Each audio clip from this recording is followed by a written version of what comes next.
ঢাকার ঐতিহাসিক লালবাগ শাহী মসজিদের পাশে অবস্থিত কবরস্থান।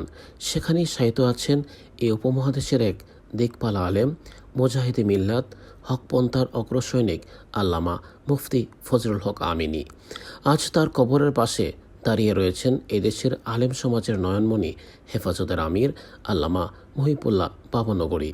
তিনি একাগ্রচিত্তে কিছুক্ষণ দাঁড়িয়ে সূরা ফাতিহা, সূরা ইখলাস এবং দরুদ শরীফ পাঠ করেন।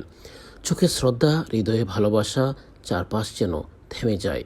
নীরবতায় ছেয়ে যায় পুরো কবরস্থান। অন্যরকম এক পরিবেশ, আধ্যাত্মিক, ভারসাম্যপূর্ণ ও হৃদয়স্পর্শী। আল্লামা মুফতি ফজলুল হক আমিনী রহমাতুল্লাহি আলাইয়ের কবর জিয়ারতকালে আমিরে হেফাজতের সাথে ছিলেন লালবাগ মাদ্রাসার দায়িত্বশীল আসাতিজায়ে কিরাম এবং হেফাজতে ইসলামের কয়েকজন শীর্ষস্থানীয় নেতৃবৃন্দ।